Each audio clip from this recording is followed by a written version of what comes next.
Prelims aspirants, welcome to Narayana IAS. In this session of Daily News Analysis, we have picked up certain important articles from the Hindu as well as Indian Express. The first such article we will be discussing is this issue of 8 Indians getting 60 days more to contest the Qatar's jail terms, and also another topic that has appeared where Supreme Court is declining to take up plea by an Indian who is held in Prague for the alleged plot to kill the Gurpatwan Singh Pannun in USA. One appeared in the page number 1 and the second news article appeared in the 14, and both of these can be clubbed to discuss the larger issue of various concerns over the Vienna Convention on the consular relations. The second issue that we have taken up is the civil society under siege in India, wherein we will be looking at the contours of civil society in general and particularly in India in this particular topic, which appeared on page number 10. The third topic that we have taken up is higher education out of touch with the skill requirements in the job markets. This has appeared in the page number 11 of the Hindu. The fourth topic is how conflict frustrates the delivery of healthcare, which appeared in the Hindu, page number 2 in italic terms, where this has appeared in the last page of the Hindu. The fifth news article that we have picked up is this right support, wherein he is trying to delve upon certain limitations of the minimum support price mechanism and the procurement mechanism. Moving to the first article, we'll look at the Supreme Court declining a plea made by an Indian who was held in Prague with regard to the allegations which have been made by USA of a plot to kill a Sikh national in USA who is a pro-Khalistani activist. It is in this context we'll look at what are the various concerns which are associated with such issues. This issue is important from GS2 perspective, where there are certain bilateral, regional and global agreements which would have their impact over India's interests. Look at this question. The USA is facing an existential threat in the form of China that is much more challenging than the erstwhile Soviet Union. Explain. This question has been asked even though we think that this is not directly related to India. However, it has a widespread impact over the India and her multilateral approach towards the international relations. It is in the same vein the question can also be asked when the violation of this Vienna Convention on consular relations, which is the main convention which is governing the issues emerging out of such violations. This can also be a possible question for the main examination. As we have already seen the context of Supreme Court's refusal, there is a larger context to this issue. Please recall that this issue had been an ever-burning issue. For example, we saw the Kulbhushan Jadhav's issue, wherein he was subjected to capital punishment and then denied the consular access. Then we had an issue in USA in 2013 where an IFS officer named Cobragade was subjected to the domestic laws of USA. We also had the issue of Italian marines who were in the territorial waters of India killing 2 Indian fishermen. All these issues pertaining to the same aspect of the violations with regard to the Vienna Convention on Consular Relations. It is this which is the focus area for us in this particular context. This provides us the larger context. What is the conceptual framework which is involved in this particular issue? We know that the definition of nation state encompasses 3 fundamental concepts. 1, you have territory. 2, we have what is referred to as the presence of people in the form of a society. And 3, the sovereignty. And whenever the territory with the definite boundaries is having certain amount of people and they are claiming their sovereignty, it constitutes a political entity. In international arena, when we refer to what is referred to as international relations, the governance in terms of these international relations will be with regard to whatever the issues which might emerge in these relations pertaining to either territory or the people or the sovereignty related issues belonging to these 2 components. On the one hand, the focus has always been the violations with regard to territory. Remember that the focus on people has remained largely as a neglected aspect. When the migration happens or illegal migrants would come or the refugee crisis emerges, all these aspects are related to the people, and this issue had been a very, very long-standing issue. It is in this context pertaining to a very one single aspect of such larger issue where the provision of consular access and the related international law and the nature of violations which are happening alongside what are the remedial measures that we can offer. All these aspects can be discussed in this particular aspect. Second, as we have already seen, whenever there is a migrant who is moving from one nation state to another nation state, so when he is moving from his origin state to a state where he will be becoming a resident, we see the emergence of the support that is required for such citizens in these new states where they are becoming their residents. This convention governs all those issues pertaining to such aspects. This is referred to as Vienna Convention on Consular Relations. Now, we will look at what are those various concerns we have with regard to governance of these issues. The Vienna Convention on Consular Relations says that the origin state can set up what is referred to as consulate, and it will have certain officers who will be regarded as the consulate officer, and they would be functioning within the territorial limitations of the state wherein this has been set up. Remember, as this says, this is set up on the basis of this principle of mutual consent. So both the nation states have agreed for such setting up of a consulate within the territory of the state which is receiving the residents. Now, what happens is, for example, in this issue of Kulbhushan Jadhav, what we saw is that when he has been subjected to these allegations of espionage, India sought the consular access to Kulbhushan Jadhav. However, in spite of the fact that this has been set up on the basis of mutual consent, this has been rejected outrightly by USA, saying that this individual has threatened their national security through the acts of espionage. The mutual consent is not only with regard to setting up of the consulate, but also with regard to their functions. There are functions which are of twofold. One, safeguarding the interests of the individuals who have become residents of the another nation state, and two, safeguarding the interests of not only the individuals but also of the body corporate which might have been set up in that particular nation state. It is these twofold functions that this consulate would be performing. So the rejection of the consular access is rejection of these functions which have been agreed upon by both the states mutually. This is the first concern we have, which is clearly in violation of the Vienna Convention on Consular Relations. Second, as we have already seen, there will be violation of consular functions due to the actions from the nation states. For example, take the case of this Khobragade issue that happened in 2013. Khobragade, who is an Indian Foreign Service functionary within USA, working within the Consulate Office of India in USA, was subjected to the allegations of certain violations with regard to the domestic help or the caretaker who she had employed. And this issue has led to a scenario where she was subjected to the domestic law of USA and she has been arrested. Now, the Vienna Convention on Consular Relations says that there are certain immunities and there are certain privileges which are associated to the consulate office and the functionaries who have been incorporated in this consulate office.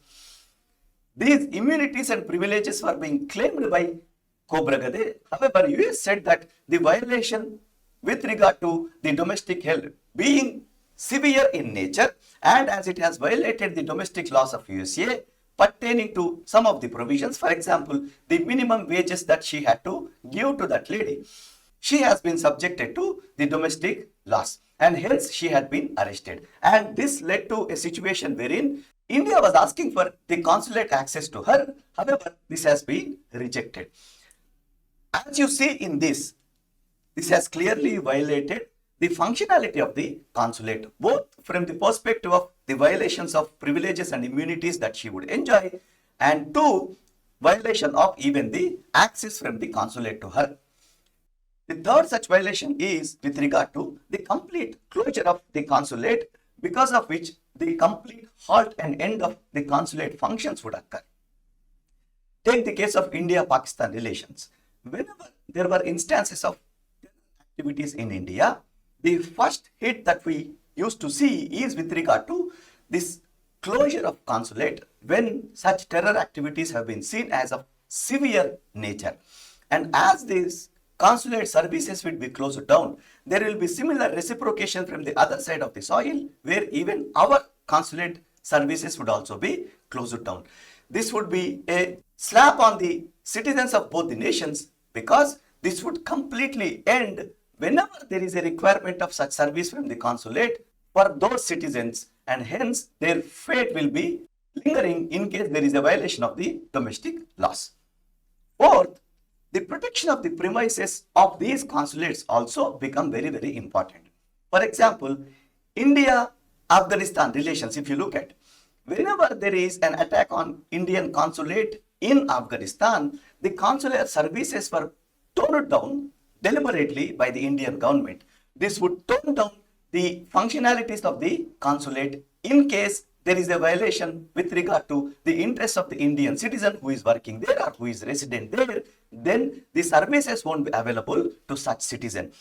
Moreover, recently you might have seen that in New Delhi, there was a blast in the vicinity of the premises of Israel's consulate. After this, the protection to those premises has been increased, but if there were to be a larger instances of such nature, then there might be a halt to such consular services. On the other hand, this has also been subjected to issues of nationalism. Whenever we feel that the other side of the soil or the nation state from whom a particular citizen has come here, when there is a violation of any particular domestic law, if this is subjected to nationalism, then the right of that individual to access the consular services from their consulate has also been outrightly denied. On the other hand, there will be certain other instances, such as take the case of the people of Bangladesh in Rangpur approaching the Indian consulate. There were instances of communal violence, and the Hindus who were living there, they were approaching the Indian consulate rather than the police stations of Bangladesh, wherein this has been seen as a violation of this Vienna Convention on Consular Services. Because rather than limiting ourselves to protecting the interests of our own citizens, they saw it as a violation of their own domestic law. This has been subjected to a lot of diplomatic turmoil between India and Bangladesh. And fifth, we also see that the inviolability of the consular premises can also become a ground for such violations. The problem with regard to this inviolability is that, for example, Saudi Arabia, for instance, has killed a journalist who was also one of the 50 emirs that Saudi Arabia in the government has in one such consulate. As this has been subjected to the privileges and immunities, as this has also been subjected to Geneva Convention on Diplomatic Immunity, much of the progress with regard to this case could not be made, and you know that there were allegations of direct involvement of Prince of Saudi, Prince Salman.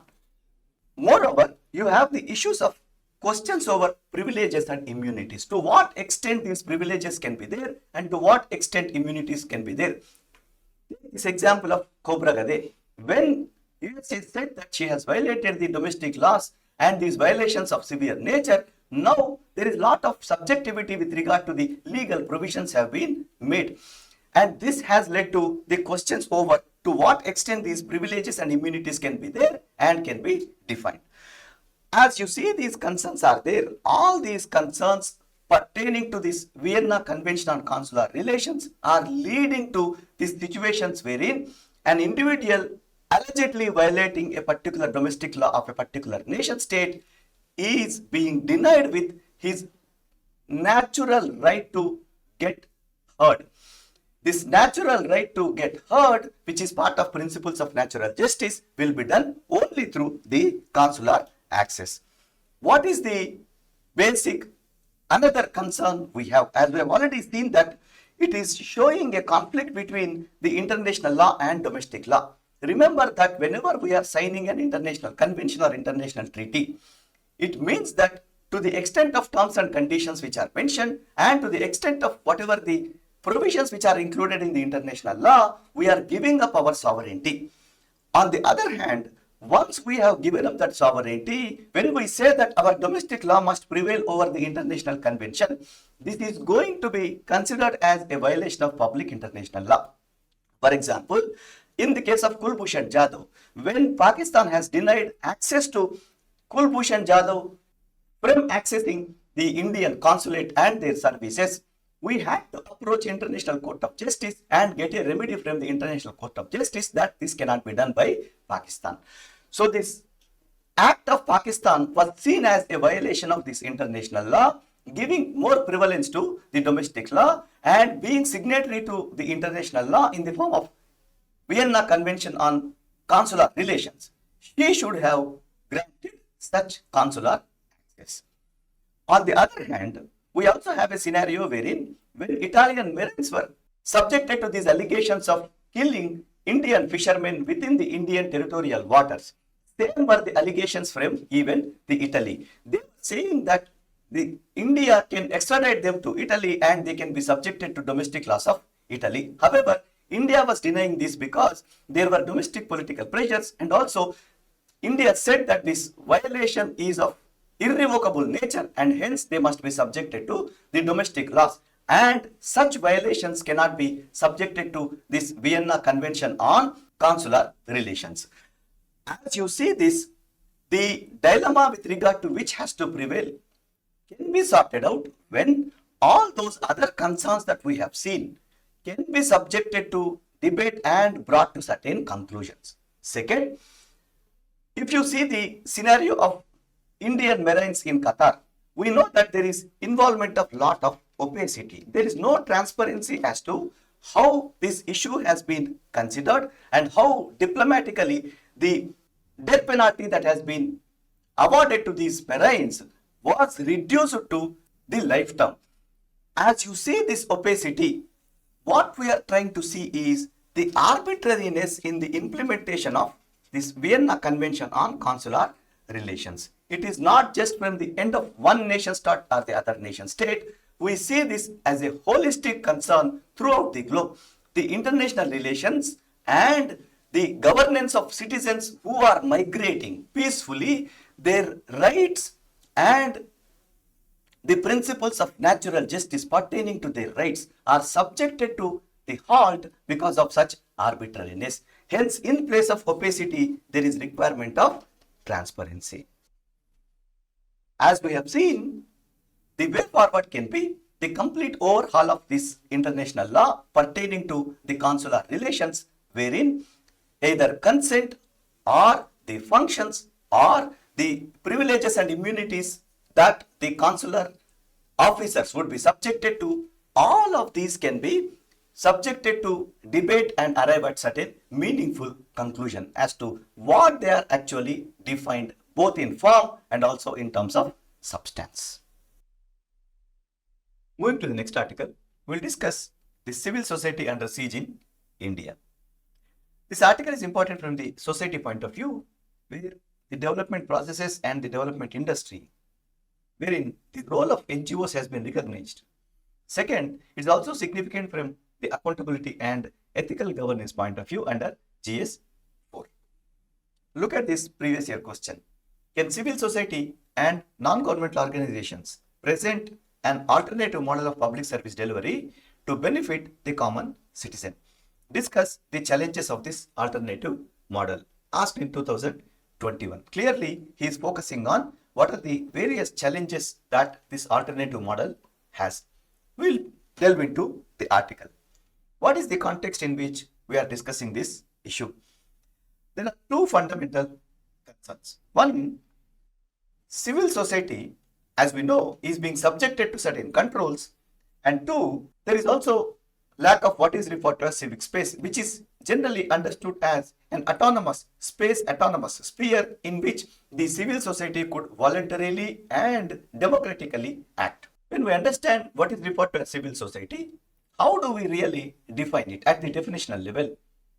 Remember, civil society is very distinct from the fundamental unit of any society called family.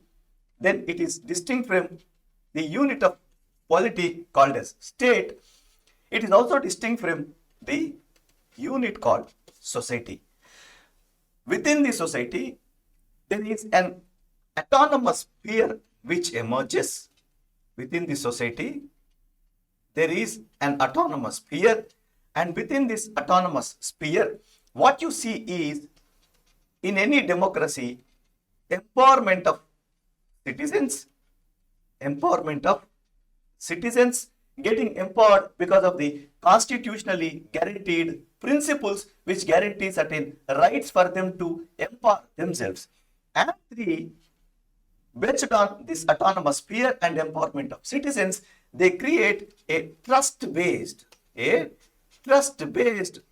voluntary associational life. And three of these components put together creates a collection of people who have been mobilized, and this mobilization, as we see, clearly happens voluntarily. And remember, this is not in subordination to state. But this is interacting with state as an autonomous unit. This constitutes what is referred to as civil society. Be it an NGO, be it a trust, be it an association, be it a donor group, whatever you refer to, all these structures would have all these characteristics.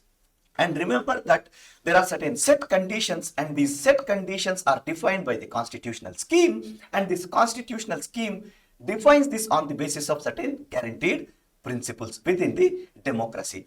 This is the basic understanding in terms of how we can define what is called as civil society. And there is second aspect to this definitional thing. That is, on the one hand, civil society can be related to a basic social order. On the other hand, the civil society can also become a basic social disorder. And this social disorder based on the civil society will be occurring when there is breakdown of rule of law, and also when such society which lacks the resources for their survival, or in the form of, for example, food, water, etc. As you see in Somalia or Sudan or South Sudan for that matter, where the possibility of civil society is very, very meager. On the other hand, as we see that civil society is a form of social order where there are very strong democratic roots and there is resource surplus to feed their population. Having understood the civil society, we will move to the role that the civil society would perform. Fundamentally, we see that the civil society has three foundational roles. One, it makes sure that there is accountability which is drawn from the state. As we have already seen, it is an autonomous sphere acting on the basis of empowerment of the individuals, by which it means that they are able to make their own choices. As there is empowerment of individuals, as they are acting autonomously, they are able to interact with the state but not acting as a subordinate to the state. In this particular interaction, what they seek the accountability of the state in the performance of action by the state, either from the perspective of legislation or from the perspective of implementing any particular legislation through the executive. Second, we also see that the civil society acts as a counterbalance to the politics of power. Power can be defined in varied ways. However, in any Weberian democracy, we see that power acts as a force and relationship wherein there is a hierarchical setup that would be occurring. So we see that the bureaucracy which is there within any democracy, for example in India, we see that this bureaucracy is in principle works on the basis of this domination by knowledge. Domination as an aspect creates that power relations within the society. civil society acts as a counterbalance to such power relations whereby the bureaucratic rule, bureaucratic functioning and political rule and political functioning are subjected to again, constitutional principles and constitutional mandate. Third, the civil society also plays a significant role in provisioning of certain welfare measures. For example, we see that Pratham as an institution or Seva as an institution, they provide their services respectively in the provisioning of or improving the quality of education on the one hand and empowering the lives of the women on the other. These are the three fundamental roles or foundational roles that the civil society has.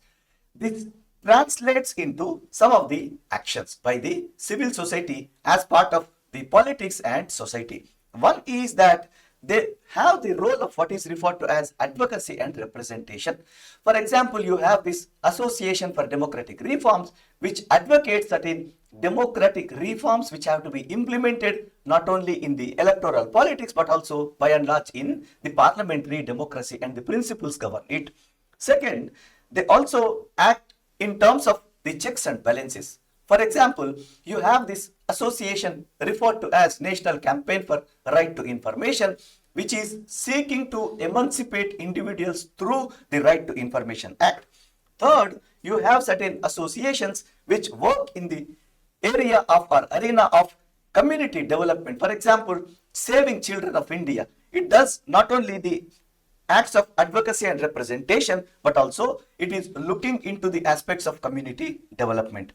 Fourth, there are institutions which function in the arena of policy development. For example, you have this CSE as an organization, Center for Science and Environment.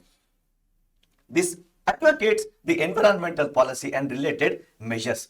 On the other hand, they also participate in the promotion of human rights. For example, earlier you had the organization referred to as PUCL, People's Union for Civil Liberties. Now you have certain other institutions such as Human Rights Forum, which are functioning in the arena of promotion of human rights, which again come back to the same aspect. You emancipate them, you empower them, make them autonomous, and they start interacting with the state autonomously. Moreover, their role is also seen in the crisis response and humanitarian aid, such as the role that is performed by the Red Cross, and they are also participating in building the social capital and the cultural preservation and promotion. As you see these particular roles, all these are foundational in any democracy, emancipating democracy and emancipating their civilization. What is the concern that we have with regard to these NGOs? On the one hand, when we promote these NGOs, we saw, for example, in Eastern Europe and in Central Asia, for example, certain revolutions which are referred to as colored revolution. Take the case of Ukraine. There was something referred to as Orange Revolution when they have introduced liberalization reforms or the market reforms within their society. The emergence of market reforms has proliferated investments into their society and their economy. What happened because of this is that there was large-scale support for the mobilization of the people to make sure that the current political establishment is destabilized, political instability is introduced, and then that particular political color has been brought down from the government. This we have seen throughout the Central Asia, except in Kyrgyzstan to some extent. This has impacted the way in which we started perceiving the NGOs, for that matter, the entire civil society. On the one hand, that civic sphere that we are referring to, or the autonomous sphere that is referring to, in order to emancipate the democracy, is being misused in order to create political instability and establish what is referred to as transplanted democracy, which is similar to what you see in the Western polities. Second, we also have certain concerns with regard to the opacity on the part of these civil societies. For example, there were concerns with regard to how these civil society organizations, for example, in India, are being funded. So these funding related concerns have led to what is referred to as certain amendments in the legal structure. In 2019, for that matter, the Prevention of Money Laundering Act has been amended through what is referred to as Finance Act. So without bringing it as a bill, they have brought it through this Finance Act, which is a money bill, in order to make sure that this bill is passed easily, where the role of Rajya Sabha cannot be considered, as this is a money bill. Similarly, there was also amendment to this FCRA Act, Foreign Current Contributions Regulation Act. This Foreign Contributions Regulation Act regulated the contributions which were coming towards these civil society organizations. And they have made this a centralized setup wherein every civil society organization must have their bank account in Delhi, and every amount that comes to the civil society organization would come through this particular account in Delhi. That is also from State Bank of India alone. These restrictions which have been placed have crippled much of the functionality of some of the civil society organizations. Even though we know that these restrictions have been set on the basis of certain inputs from the intelligence agencies, that these fundings have been misutilized in order to propagate certain activities which are considered as illegal in our domestic laws. It is the dual problem that we have because of the what is referred to as opacity. So the transparency with regard to funding pattern, the transparency with regard to activities, and timely submission of reports by these NGOs or the civil society to the government in terms of their functionality will bring in efficient civil society to the fore, emancipating the democratic functioning of Indian society. Moving to the next article, we will discuss this issue of higher education being out of touch with the skill requirements in the job market. It is important from the issues relating to development and management of social sector and services related to education, human resources, and the building up of human capital. We look at the previous year question that has been asked. The quality of higher education in India requires major improvement to make it internationally competitive. Do you think that the entry of foreign educational institutions would help improve the quality of technical and higher education in the country? Discuss. Asked in 2015, it was trying to know how the competition that is being introduced into Indian educational sector by introducing the overseas technical institutions and universities into India, it would be improving the educational scenario and learning scenario in India. What is the context? Many reports suggest that there is a gap between the level of education that one individual has attained, particularly amongst the graduates, and the employability of such individuals. It is in this particular context we are discussing this issue. When you look at the present scenario of higher education in India on the basis of All India Survey on Higher Education, we see that there is a particular glaring pattern that is very much visible. Number one. Number two, we must also keep in mind that how this higher education has been defined in India. Higher education has been defined in India the level of education that you pursue after the intermediate level, that is 11th and 12th. Second, this has been defined on the basis of what is referred to as age criteria. It is not defined on the basis of the qualification that you are attaining or learning that you are attaining. Primarily, you are focusing upon the age criteria. That's what the All India Survey on Higher Education, when it refers to the gross enrollment in higher education, is being defined. Gross enrollment in higher education is taking into consideration the people or the students who are in this age group of 18 to 23 years.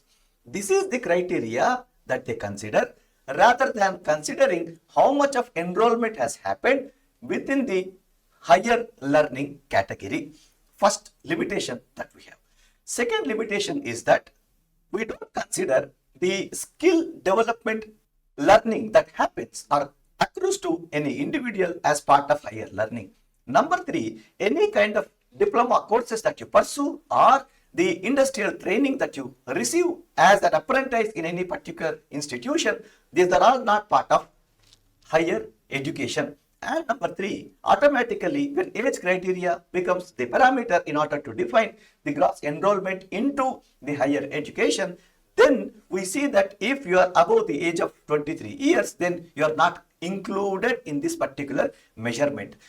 Giving a due attention to such measurement related fallacies, now we can look at what is the scenario of higher education in India and its relationship with the employment and employability. When you see that the gross enrollment ratio in higher education pertaining to such age criteria on the basis of 2011 census report, we see that there is a marginal increase in this gross enrollment ratio from 25% approximately to 27%. A mere increase in 2 percentage points, that too in a particular decade, which has seen a growth rate and took India's per capita income to the higher levels, wherein we have become a middle income economy. We see that the higher education scenario is not reflecting this particular aspect. Second, what you also see is in terms of stagnation in terms of employment. If you take the case of the manufacturing sector, particularly the registered manufacturing, by which we are referring to the formal sector, we see a scenario that the peak employment that Indian manufacturing sector, that is the formal manufacturing sector, has attained was way back in 1984.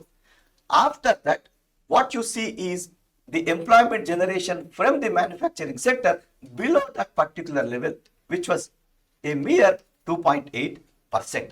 This is the scenario that you see with regard to job creation pertaining from the manufacturing sector.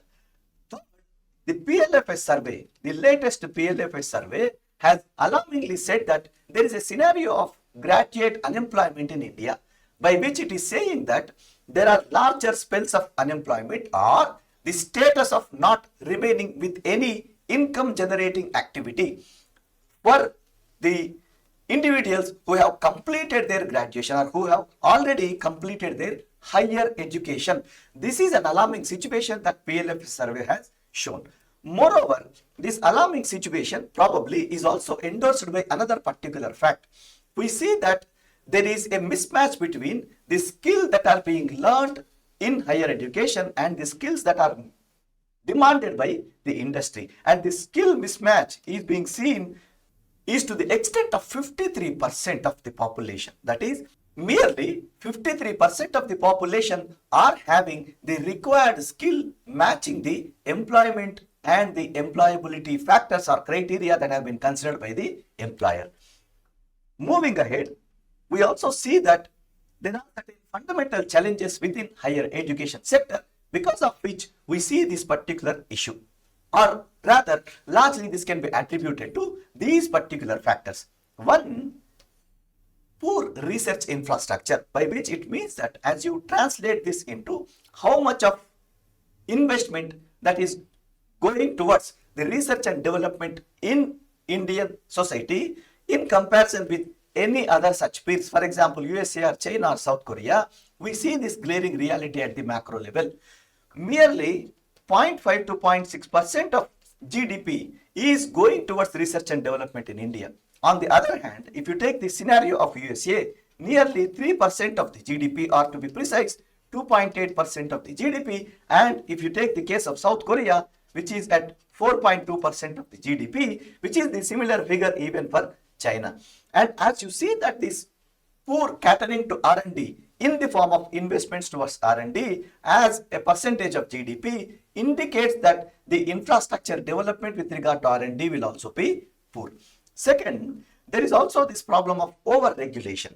The academic freedom pertaining to the research and development must be ensured such that even with this meager catering to the research and development as part of investments, as you measure as a percentage of GDP, would be resulting in some favorable results when there is a relevant and required and meaningful academic freedom, which is also probably absent, which is seen from the fact that there is over-regulation from the regulatory agencies such as UGC or the Medical Commission of India. As you see this over-regulation acting, there is also another problem which is referred to as poor accreditation. Both are simultaneous problems which create number of challenges for the educational institutions. Poor accreditation means the poor educational institution and the quality of education will also be poor. So infrastructurally and also the quality wise, as the educational outcome is going to be poor, the quality of the individual in terms of employability is also poor. Number 3, we also see that the new education policy has these humble objectives of attaining 30% gross enrollment ratio in higher education and 100% in secondary school education. This as a figure would be leading to the improved situation when all the 3 other factors, as we have seen, can be improved. Number 5, we also see that there is a lack of political will. We say this because since last 3 years, government is lingering upon this draft Higher Education Commission of India bill, which would be looking into the regulatory aspects of the higher education in India. So there is no specific nodal agency which is governing the scenario of higher education and its relationship with the employment. Moreover, we also see that as this scenario of higher education persists, it has not translated into better jobs. There are certain measures that you can see which would measure this scenario of why this has not translated into the better jobs. As we see that PLFA survey has shown in their figures, as it has been pointed out by some of the professors in Azim Premji University, we find that there is a mismatch between education and unemployment. Yes, this mismatch, as you see, is more glaring and more problematic and make it more vulnerable in the sense that as you are attaining more and more education, particularly in urban areas, you find that it is more possible that you are going to remain more and more unemployable. This is the scenario that PLFA survey has projected. Second, there is also lack of investment particularly from the private sector. If you want to see a shift in the structure of the society, a structural shift within the economy, then the private participation in terms of investment is also required. This private participation in the sense of investment would be higher when the investments are catering to R&D and the relevant policies are made. In this particular sense, if you look at the investment towards R&D in China, for example, 70% of the investment towards R&D in China is emerging from the private sector, which is largely absent in India. On the other hand, we also see that in order to make sure that there is structural shift within the economy, then the primary sector, which is catering to higher number of individuals in terms of job creation, and hence the informal sector and its predominance, must be leading way and giving way to the manufacturing sector to absorb more and more jobs. The problem with this particular aspect is that where the requirement in the primary sector pertaining to research and development, either with regard to inputs or with regard to the necessary technology, much of this investment, for example, has to come from the government but not the private. The private investment would be there when there is profitability. As they look for such profitability, the possibility of such investment is low, and hence the government must alone step in. In this particular aspect, the Green Revolution had been a clear example for this. Not only the union government, but the state government, which has stepped in and which has made more contributions towards such research and development. As I said, it was largely a state-led research and development which has created the scenario of food security for India through Green Revolution. Keeping in view of this, where the state's investment must happen and where the private sector investment can be invited, this should happen hand in hand and mutually. Third, we also witness what is referred to as immature deindustrialization, by which it means that there is a structural shift happening, but the structural shift, as you see, is skipping the participation of manufacturing sector, not only in the sense of employment, but also in the sense of how much contribution it is making in terms of sectoral contribution towards GDP. It is another issue that we have with regard to this higher education getting not translated into better jobs.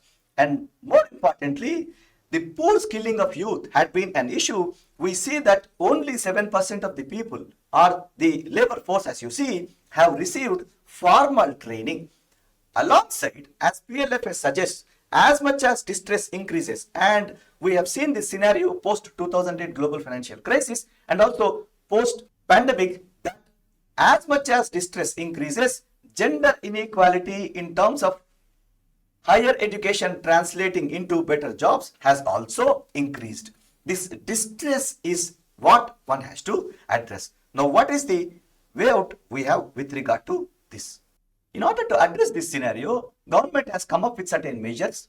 One such measure is the educational quality upgradation and inclusion program, by which it means that it is trying to equip the universities and educational institutions in such a way that the quality of the education and the learning that happens within the institutions and the inclusion of many number of people who are looking to attain such education must be happening. Second, it is also having this scheme called Scheme for Promotion of Academic and Research Collaboration. In this, you can collaborate with the industry and other such high research institutions of high repute such that the improvement in the quality of the learning will happen. Revitalizing infrastructure and systems in education is what they call, by which the government is trying to promote the educational infrastructure and the necessary ecosystem required in order to promote quality education in Indian universities and learning centers. Moving to the next article, we will discuss how conflict frustrates the delivery of healthcare as a topic that has been discussed in the last page of the Hindu's edition today. Even though we are looking at this from the Manipur's point of view, in general, this is significant in any conflict-prone region, be it in India, be it elsewhere. Second, it also has certain ramifications in terms of the developmental efforts that not only the government but also the community puts in.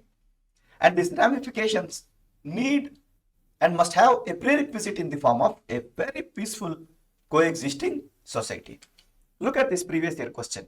Every year, a month-long ecologically important campaign or festival is held during which certain communities or tribes plant saplings of fruit-bearing trees. Which of the following are such communities or tribes is the question. This has been asked in 2016 and answer is Gond and Koku. As you know, the context. As we see that conflicts are raging both at the national, international and subnational level across the world, this has certain ramification, as I said, for the existence of the vulnerable sections particularly and the public interest in general.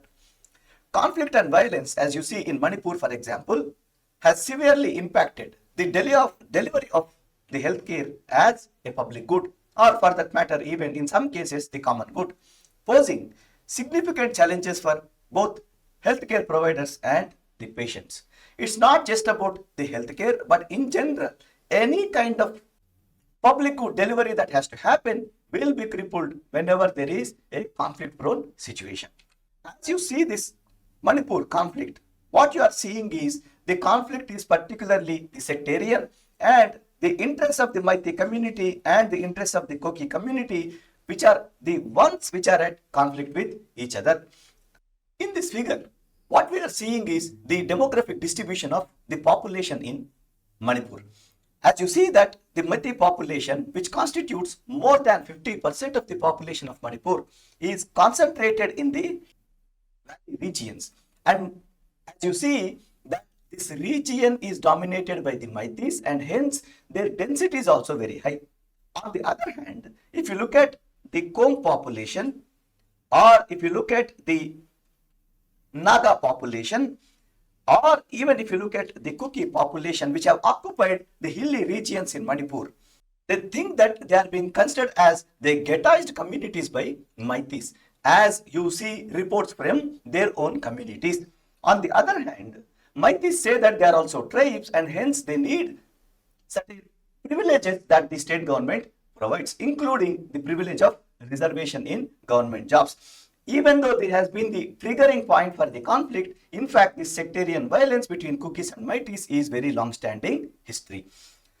As you see in this, the demographic factors may also contribute to the conflict. Whenever conflict occurs, what you would see is the primary impact on the healthcare systems. As you see that there will be displacement of healthcare professionals.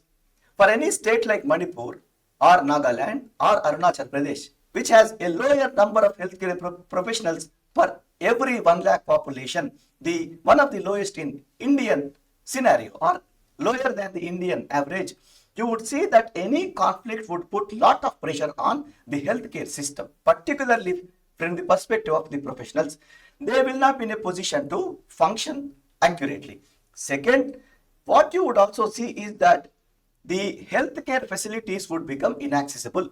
When we say that the development is all about the progressive socio-economic change, the primary prerequisites are these public goods, particularly health and education. And as they become inaccessible, straight away, because of the conflict, the exclusion would occur and the vulnerable population would increase leaps and bounds.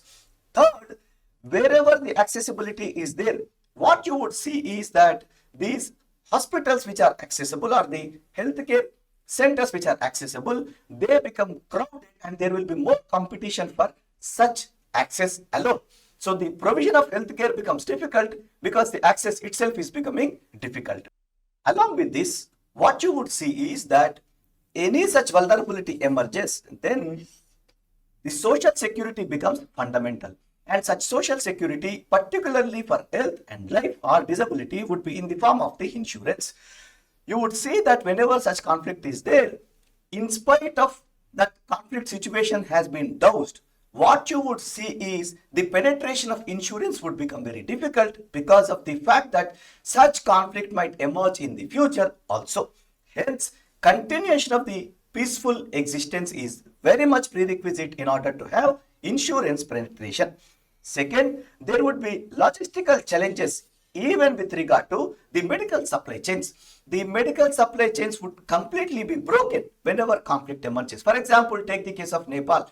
When Nepal was going through its own internal crisis or political crisis, who has to form the government and how the Madhesis in Nepal must be given representation in the government, there was a complete lockout. And this lockout has culled the possibility of supply of the essential goods and essential services, including the medical supply. What you saw is a scenario of a humanitarian crisis. This would create challenges for the vulnerable population. Third, along with this, whenever conflict occurs, there might be possibility of creating relief camps and rehabilitation camps. However, within these relief and rehabilitation camps, there would be the scenario of overcrowding, there would be the scenario of lack of nutrition because of this overcrowding, and there will be reduced access to the much required safe drinking water and much required sanitation facilities. And hence, this impact of violence would continue not only in the form of the above factors, but also in the form of continuation of your health scenario to be kept in accordance with the requirement of WHO's definition. For that, the history of your health is prerequisite. And whenever that conflict occurs, we have seen the scenario of loss of health records. For example, in Palestine, it is said that more than 90% of the health records have been already lost. Second, impact on medical education would anyhow be there. Because of the conflict, the possibility of learners joining the medical education and continuing their education would be very, very difficult. And there are other long-term implications wherein not only in the short term, but also in the long term, with regard to provisioning of these public goods, including health and education, there would be a lot of challenges as the scenario of conflict might emerge even in the future. So what must the government do? Here, the first step that government must take is the conflict resolution and peace building, which is a political solution, but not a security solution. By resorting to the political solution, it must bring the conflicting groups to the negotiating table, and it must make sure that this peaceful transition would occur. And to this occur, they must make sure that the ground level participation is also happening. Second, once you have this peaceful resolution, then the measures related to inclusive development must be initiated, wherein it has to start with inclusion in the provisioning of the welfare goods and then inclusion in the terms of the financial inclusion. Third, alongside, particularly with regard to this healthcare scenario, this enhancement of medical education must be done. Moreover, the health insurance coverage from the state's initiative must be improved, and wherever it is possible, the government must partner with the insurance companies in order to make sure that such insurance coverage in terms of social security is also provided. Moving to the next article, we'll discuss this issue of the right support. This article is pertaining to the existing minimum support price mechanism and the way in which the procurement policy has been shaped, which is favoring particularly the cereals over the other requirements that we have. This is significant from the GS3 point of view, where the minimum support prices can be straight away asked in the exam. Look at this previous year question. What do you mean by minimum support price? How will minimum support price rescue the farmers from low income trap? As you clearly see in this question, minimum support price as a mechanism has come into being in order to provide relief to the farmers such that they are not subjected to this low income trap. What is the context in which we are discussing this issue? Cooperation Ministry has recently called for the higher procurement of pulses. We know that with regard to pulses, we have a huge import burden where there is no self-sufficiency of pulses in India. On the other hand, you also know that India is the largest consumer of the pulses. Second, we also have a scenario wherein we are seeking what is referred to as nutritional security. We are not subjecting ourselves just to the requirements of food security, but also for nutritional security. It is in this particular context, this topic is significant. What do we mean by this concept of minimum support price? As you see in the expression itself, it is the price support that the government is giving, which is a minimum support that it is rendering, and this support is in order to ensure that there is no failure of market in price discovery to the extent of this minimum price that it has decided. Technically speaking, it is the market intervention mechanism by the government wherein the minimum price at which the produced agricultural goods can be sold is decided administratively by the government. By this, government is trying to protect to the extent of this minimum price the interests of the farmers against the failure of the market. We know that market functions on the principle of competition, and this principle of competition will have both demand and supply playing their role, wherein this demand and supply is what ultimately decides the price for that particular agricultural commodity. And time and again we have seen that market has failed in rendering the due support in true spirit. It is this which has led to this intervention of minimum support price as a market intervention mechanism. What are the concerns with regard to these MSPs? The first concern is that there is arbitrariness in terms of the pricing and also in terms of the goods which have been chosen for such support. We know that we are giving such support to the 23 goods and commodities which are produced in India. However, the pricing had been considered as arbitrary. For example, given the fact that there are elections due, we find that whenever there are elections due, the minimum support for a price for both rice and wheat would be enhanced more than the minimum support price for other such agricultural commodities in this particular basket. Second, we also see that there is a kind of arbitrariness even in the decisions with regard to tariffs. Tariffs, you know, that will be pertaining to both the imports and the exports. For example, with regard to wheat, there is an import tariff of 40%. With regard to rice, there is an import tariff of 70%. And these import tariffs will put restrictions upon movement of agricultural commodities towards the market in India. On the other hand, whenever our farmers are willing to export, again, government imposes certain tariffs, and these tariffs are being seen as an instrument to restrict such exports. For example, recently we have seen in the case of onions. And all of a sudden, government also says that whenever there is a price shock within the agricultural market, it allows the exports to be continued by reducing the tariffs. It is this arbitrariness which is acting as a hindrance to the agricultural sector.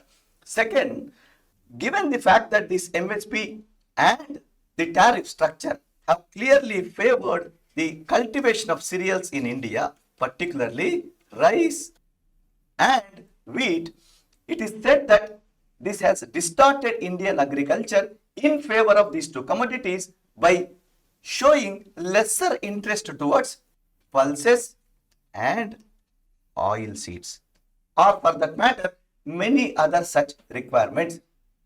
Second, this distortion in agriculture can also be seen in the fact that much of the cereal cultivation, as you see, will happen in the irrigated lands, whereas a very less quantity of irrigated land is catering to both pulses cultivation and oil seeds cultivation. By and large, both pulses and oil seeds are cultivated as dry land agriculture. This is the second distortion that we have. Third distortion is that these cereals, particularly whenever are produced, they are subjected to what is referred to as overuse. Overuse of many inputs. Overuse of many inputs. For example, as they have been cultivated in irrigated lands, as Economic Survey 2015-2016 points out, whenever you are exporting these cereals, either rice or wheat, you are not exporting these goods alone, but you are also exporting water. So this overuse of water in cultivating these cereals has been pointed out by the Economic Survey. Second, because of this overuse, there is decline in the productivity. Moreover, we have seen the overuse not only pertaining to the input such as water, but also pertaining to fertilizers. For example, before the Green Revolution, we have understood that the use of fertilizers, particularly NPK, must be in the ratio of 4:2:1. Even though it is said that it is arbitrary, this equation or the ratio would lead to higher levels of productivity. On the other hand, in the current scenario, what you see is India is the largest consumer of fertilizers from South Asia. And this consumption of fertilizers is highest in the world in India, particularly with regard to these NPK. And consistently over last 5 years, it is said that the use of fertilizers is increasing. It is another distortion because of this MSP mechanism that we see in Indian economy. Second, when you see that there is this rising trend with regard to use of fertilizers, we also have another pattern. Within Indian scenario, this is rising particularly in few states. On the other hand, in some other states, the use of fertilizers is below the levels that are recommended by the agricultural scientists. Another distortion that you see pertaining to this within Indian agriculture. This has to be corrected, for which MSP mechanism has to be corrected, as they say. Third, as we have already seen, the pulses and their imports or their cultivation are significant from this nutritional security point of view. The malnutrition burden that Indian society has can be addressed only when you become self-sufficient in production of the pulses, production of other such commodities. It is this which makes mandatory for us to reform the MSP mechanism. On the other hand, as there is rising import burden, both from the pulses and the oil seeds particularly, we see that this is putting a pressure on our own foreign exchange reserves and also on the foreign exchange mechanism itself. It is this which had to be corrected. On the other hand, as we have already seen, whenever there is elections, we find that all of a sudden the consumers become more important than farmers. Take the case of onions. When onion prices were rising, if it were to be a normal year rather than an election year, government would have gone for certain other market intervention mechanism such that the prices can be cooled down. On the other hand, being an election year, government said as the prices are rising, we are imposing an export ban such that all your commodity is available to the domestic market itself. It is this arbitrary measure in the form of export duty, increased export tariffs, which creates this situation of farmers versus consumers in Indian economy. All these are certain distortions that we have discussed, which are seen as concerns within Indian agriculture because of the way in which MSP mechanism and the procurement is being done in Indian economy. On the other hand, as you see that the higher procurement for pulses has been recommended, we also see a scheme called as price support scheme that has been launched in order to make more and more procurement of pulses. Initially, when it was launched, there was a statutory limitation that out of the entire production, not more than 25% of the pulses could be procured at either minimum support price or at the market price. Second, this can be raised to 40% if the states are willing to do so. Third, there is a rise in this particular limitation last year in June, where the government said that the procurement can be 100%. The major drawback here is the fact that the market structure in India is also broken primarily and partially because of the MSP mechanism. Whatever the procurement happens, that should happen in Mandi alone. This distortion to procure from Mandi alone has subjected the procurement to a particular limitation. Now, the Cooperation Ministry said that NAFED and NCCF, NAFED is National Agricultural Cooperative Marketing Federation of India and National Cooperative Consumer Federation of India, NCCF. Both of these have been asked to procure from the market, however, using a portal. It is no more required to procure these from the mandi alone. On portal, the farmer can communicate with the NAFED and NCCF and he can straight away sell his entire produce pertaining to the pulses.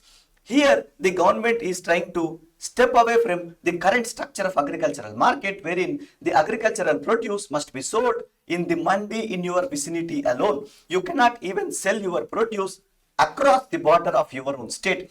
It is this limitation which has also been a reason why there is a distortion in agricultural market within India.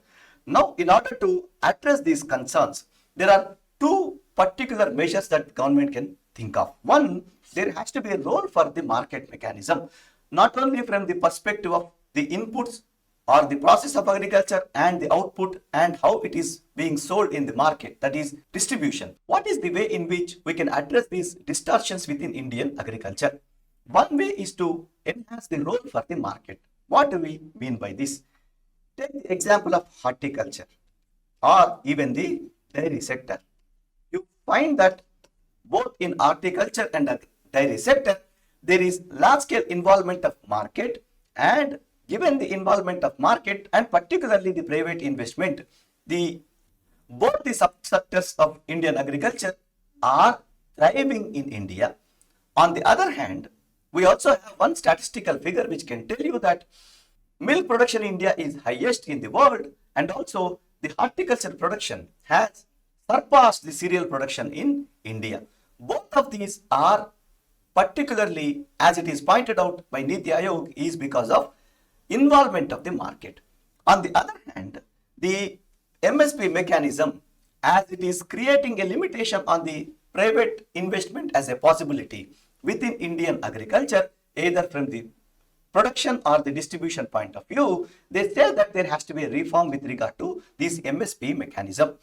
The reform, as it is said, is to move away from MSP towards a mechanism of income transfer or universal basic income, wherein you are not looking at the cost that is involved. You have included all those costs in making sure that before the procurement you are transferring something towards the accounts of the farmers. This is what you see in the form of Raitu Bandhu scheme or Kalia scheme elsewhere.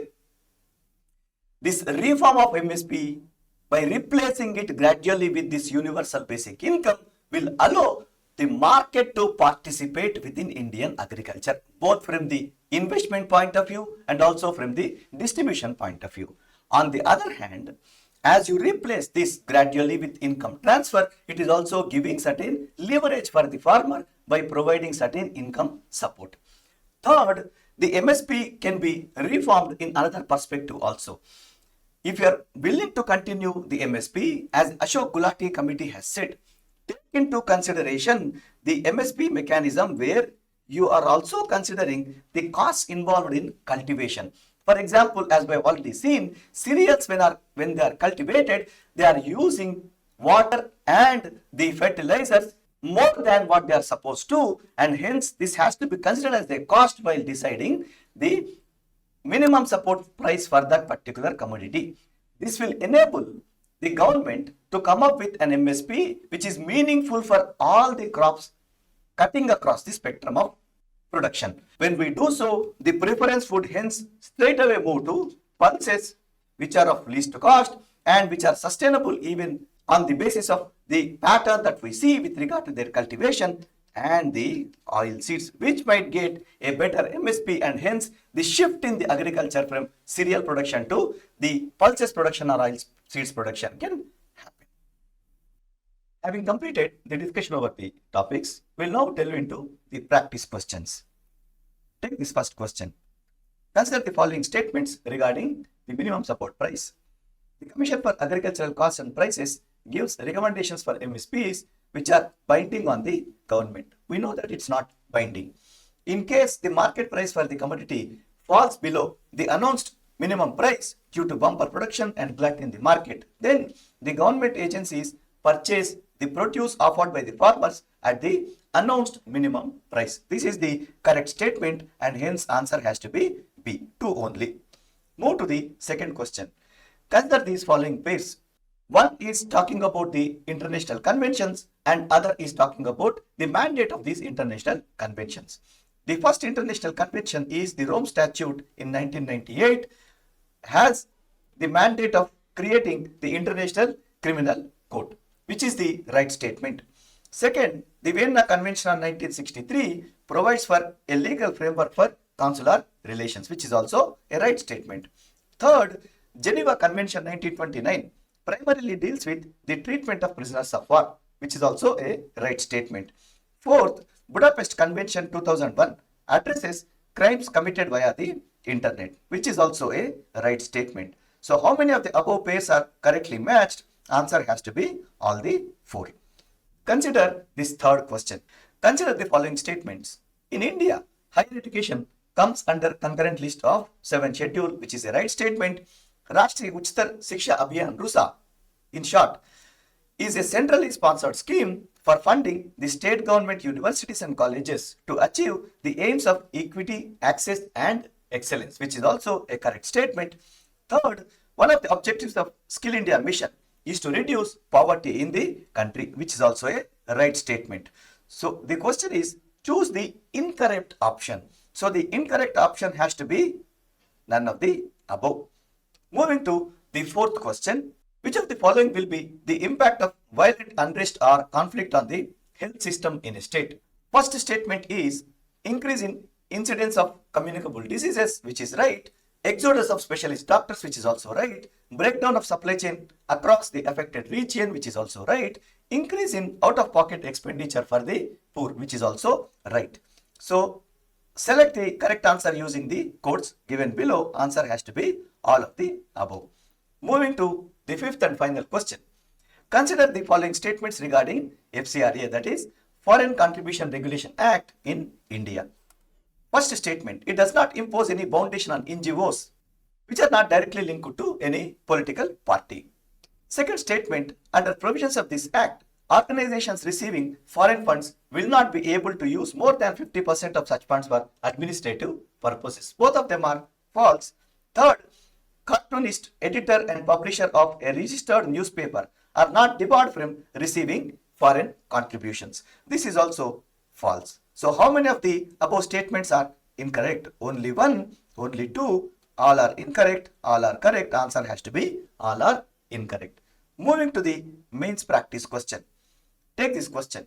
Analyze the challenges faced by India in ensuring the implementation of Vienna Convention on Consular Relations of 1963 with examples. In this question, if you have to attempt the answer, then you have to introduce by talking about the significance of the Vienna Convention on Consular Relations 1963 in its introduction. You can move to discussing lack of consular access by host countries, the diplomatic tensions that would emerge, and then the non-cooperation from the host countries, inadequate awareness and compliance on the part of residents, and then legal and cultural differences, and moreover, the limited resources and the capacity of the respective governments. All these can be part of the body. Then in conclusion, you can highlight the initiatives or measures that can be taken up by the Indian government to address these challenges, such as the diplomatic efforts, negotiations, legal actions that can be taken up. And you can discuss any of the successful resolutions or improvements that might happen in consular relations resulting from these efforts as an example. That's all for today, students. Please like, share and comment on the video, and don't forget to subscribe our channel. Thank you and all.